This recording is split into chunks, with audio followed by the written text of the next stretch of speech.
and I want to make that clear as well, it don't take 10 years to get the length of hair that I have. Welcome back to the Normalized 2012 YouTube channel, where we are putting off the lie, LYE, and embracing who we really are. I have been natural for 10 years. On June 17th, I have been natural for 10 years. 10 years has gone by quickly. I would have never thought 10 years ago I'll be sitting here talking about my natural hair journey. It literally feels like yesterday when I cut off my hair, just out of frustration of looking at those stringy ends, and going natural. In the past 10 years that I've been natural, I actually have not worn anything other than my natural hair. When I went natural, it was a commitment to myself to be natural, okay? It was really important to me when I went natural that when people see me, that they knew that what they were seeing was all me. And that was because I, had this image of what wasn't me, okay? When people saw me, I was either, braided up, weaved up, everything up, relaxed up, everything but being natural. And that was and I spent 20 plus years of my life, well, 21 years to be exact, 21 years of my life having hair that did not belong to me or wasn't my true state. And it was just only right that for going forward, really, I mean, I don't see myself wearing weave. If I do, it could be braids, but nothing else like that. But definitely not having any relaxers. And it was just only right just to commit myself to just being me, So I'm gonna share with you 10 things that is preventing you from excelling in your natural hair journey, whether that's getting the length you want, getting the kind of results and hairstyles that you want, all of that. So I'm gonna share that with you, and let's get into it. If you want to have long hair, if you want to have better looking hair, get better results when you're styling your natural hair, be confident in your own natural hair, stop doing these 5 things. So number 1, using heat. We know that using too much heat on your hair is messing up your curl pattern. If you want your hair to look a certain way without having to modify it too much, like using rollers and stuff like that to make it blend in. If you have to just use heat, I would suggest you use less heat and use it on a lower setting. Start to transition your hair to not relying on having heat, so that you can start rehabbing your hair to be back to the way it should be, or to be the way that you don't know it should be, because all you have is fried hair. Number 2 is using products that is drying out your hair or doesn't work for you. So a lot of people say, oh, when you go natural, it costs too much because of the products. Well, to be honest, it's best to spend a little bit more money on a good quality product. You don't want to get a cheap product for $1.99 and it has everything that you can't even spell, okay, or even pronounce. It's drying out your hair and it's not doing much for your hair, and it's decreasing the quality of your hair. So it's best to get products that, like I said, high quality products. The first 5 ingredients has water, some kind of oil, shea butter if you like shea butter, whatever the product's supposed to do. Having good quality ingredients, natural ingredients that don't have some kind of chemistry name to it in those, preferably in those first 5 ingredients. If it has one, then that's okay. But those first 5 ingredients should definitely, number 1 should be water, and then to follow some oils and butters or whatever the product is meant to do. Number 3, wearing a lot of weave. Now, I might get some backlash about this, but let me tell you, like I said, I have not worn weave, extensions, none of that in the past 10 years. That's not to say that people who wear weave can't have long hair, because there are people who wear weave and have long hair, but how often are they wearing it? If your co-workers or family members, if every time they see you, they don't know what your natural hair looks like or can't even remember, then you're wearing weave too much. And by weave, I mean anything that's causing stress on your scalp. So if you have to get it sewn in, hopefully in 2021, you're still not using bonding glue, but bonding glue, tight braids, especially for your edges. I mean, your hair is always growing, right? And you're like, oh, I've had my hair in these braids for a month and I have this much new growth. But are you retaining that length?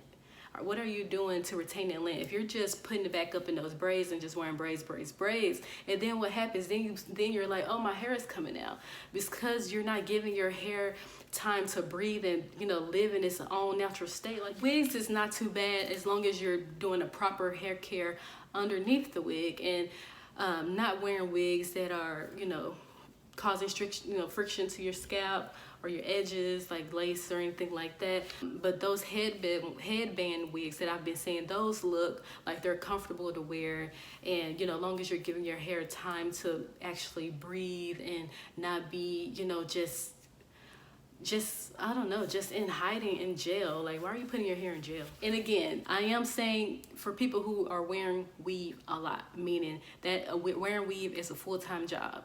If it's a part-time job and your hair's still, you know, doing good, then that's fine. But if it's a full-time job and underneath your hair is like, who did it and why, then just rethink that. And if you can't, then that's part of what we're going to talk about later as far as another tip. So number 4, being rough with your hair and causing a lot of breakage to your ends. Your ends, the ends of your hair, this is what is going to show your length. This is what's going to let you know that you got the inches, right?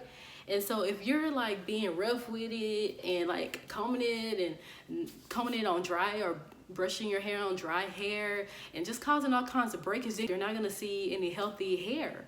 So I'll always recommend finger detangling. I don't use any kind of combs or brushes to detangle my hair. There are some people who are able to, you know, use a brush and master it and use it well, and that's fine. But there's a couple of us, you know, we're a little rough with those brushes, and you don't want to, like, I don't know, I'm just not a fan of brushing out tangles. I'd rather work out the tangles with my fingers, with my hair being wet and having a good product that slip and going from there. And number 5, wearing your natural hair out. You know, if you're not wearing weave a lot, but you're wearing your natural hair out a lot, that also can prevent you from achieving your goals of having a certain length, or having, for example, wash and goes. Most of you know I'm not a fan of wash and goes, especially for my type of hair. It's just a no for me.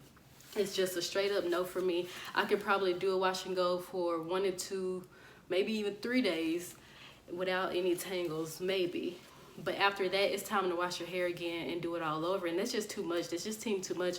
I don't have time to be doing that, you know, every 3 days and 4 days, because if you leave it longer, especially for my hair, my hair's gonna be tangled, a dry mess, and all the refreshing, then you refresh it, then it don't look the same, and then you might as well just do a twist out, and it's like, what was the purpose of doing all the work for the wash and go? And then when you have it all out on your shoulders, on your shirt, it's like getting caught on your necklace, like the curls, and it's just too much. Like I shouldn't even be having my hair right now with this necklace on, because it can get caught. But I'm just being a little extra for y'all for this video. I've been having my hair in 4 braids all week, and I just took it down just for y'all because I'm 10 years natural. But that's neither here or there. So basically, also, it doesn't even have to be a wash and go. It can just be wearing your hair out in general, just having it, you know, out, like I said, and, you know, getting caught on things, and, you know, not protecting your ends, and it's being exposed to like the weather and getting some debris in there, and it's just, you know, it's just not good for wash day. It's just not good for wash day. And so I don't recommend wearing your hair out a lot. I recommend special occasions, or you want to be a little extra, you know what I'm talking about? And that's about it. All right, so the 5 things that you should do. These are the 5 things that you should do so that you can start getting healthy and long hair. Or if you already have long hair, then to continue the journey to get, you know, hair longer than what you already have, or just to have healthy hair in general. Not everybody wants long hair, but me in particular, when I went natural with the goal of having long hair, because I never had it, and so I made it a goal of mine to have long hair. So that's why I'm talking about long hair. So number 1, moisturizing your hair, making sure your hair is moisturizing. So on the opposite end of basically having dry hair and not using products that is gonna aid in making your hair flourish, making sure that your hair is properly moisturized is just as important. You want to be able to make sure that the products that you're using is moisturizing your hair, and it's not sitting on top of your hair or making it dry. So the proper way that I like to moisturize my hair is using the LOCO, L-O-C-O method, or the LCO method. When you use a product, you always want to seal it with an oil. That is what keeps my hair moisturized longer, especially when I'm doing protective styles, and it helps, you know, keep your hair feeling like, you know, it's not thirsty. Like, who wants dry hair? Like, nobody. You want to make sure your hair is moisturized so that it can grow and thrive in a, you know, good environment, okay? And this leads me to number 2, which is wearing protective styles, but with your own hair. Again, we don't want to wear weave too much. I don't necessarily believe that wearing weave is a great protective style. Protective styling with your own hair, whether that's with 2-strand twists, you're doing your own braids, or a bun. And I don't mean like a bun like from your hair in its natural state, like what it looks like from like the curly state. I would recommend like a bun, for example, like in the stretch state like this, and wearing your hair in a bun, because your hair is less likely to have a lot of tangles, because my hair is fully like basically detangled. You don't see any like mats, like mats or gnats. You don't see any matted hair or anything like this. Like from the roots, that thing is detangled. And if I just wear it in a bun, I'm just protecting my ends. Number 3 is to get trims. If you watch my updated trim video, how I'll show you how I trim my hair, I don't trim off very much. And the main thing what I like to do is doing a search and destroy, getting rid of those split ends, because the split ends, having split ends, that is gonna be like one of the most devastating things you can do to your hair, because the longer you keep that split end on your hair, the further up it's gonna go, and then it's basically no length. So I like to do search and destroy, where I look at my ends of my hair and see if I see any split ends, or if I see any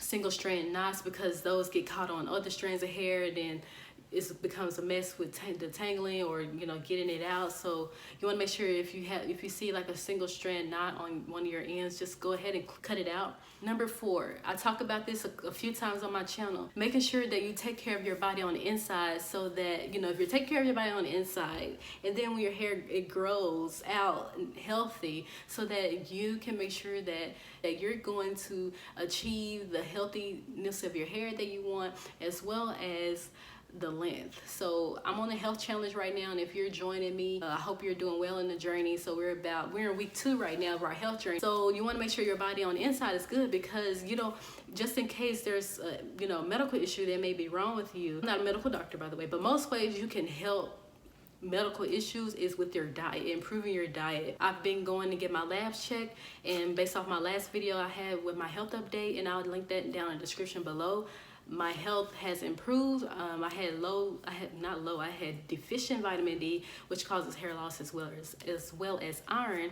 And so you want to make sure that your lab levels are good, because if you are having hair loss, or your hair is not retaining length or anything like that, then you may want to go to the doctor and to get a basic lab workup to see if there's anything on your labs that that's too high or too low, or make sure that it's normal. Like make sure your thyroid is normal, all of that stuff, if you don't know of any known medical issues that you already have. So I have been improving my diet to make sure I get enough iron and vitamin D in my diet, and also I am taking my iron and vitamin D until my body is able to get everything it needs from nutrients, because I want to be able to not take supplements to support my health. And then number 5, this is the most important thing that you need to do, which is changing your mindset. If you have it in your mind that I don't care that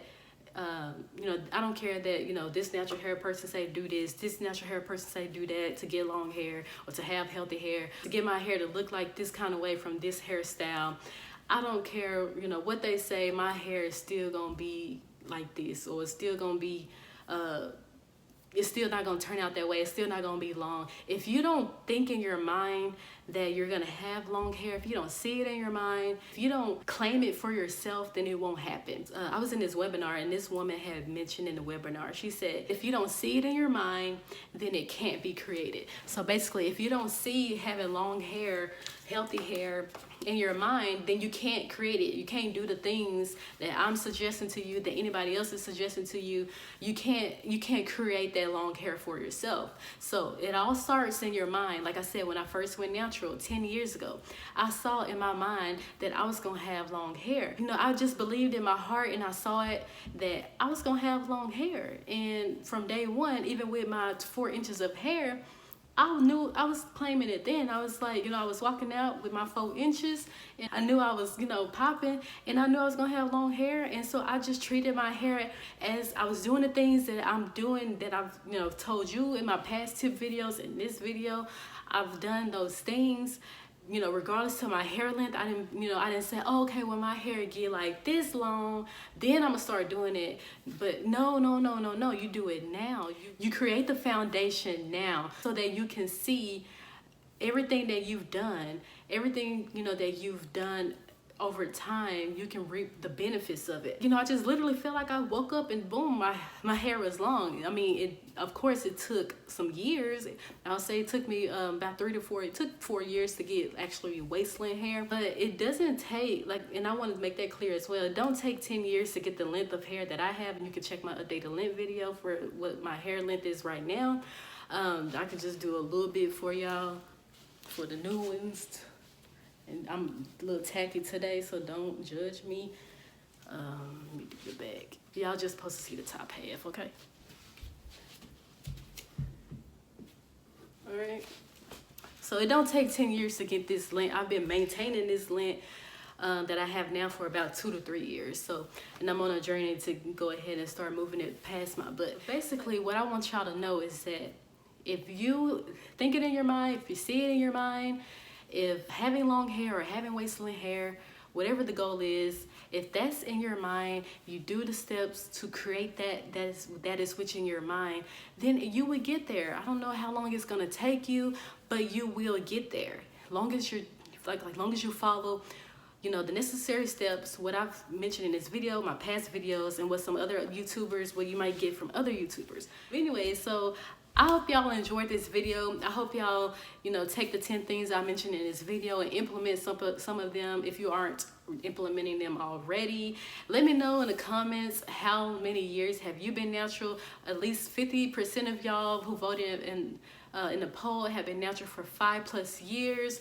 And I want to encourage y'all to keep going, keep staying strong. Don't do nothing crazy like relax your hair, because this is no more lies. We are doing no more lies. We don't want those lies in our hair.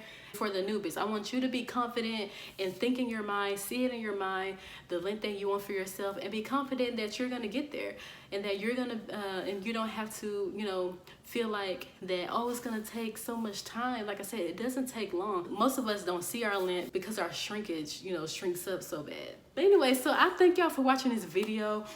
I'm so happy I've been natural all this time and just embracing who I am, and only embracing just this. Like, you can't get no better than your natural self.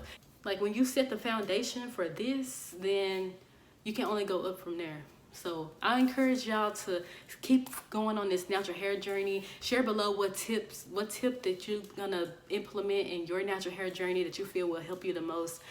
Leave that down in the comments for me, and I will see y'all in the next video.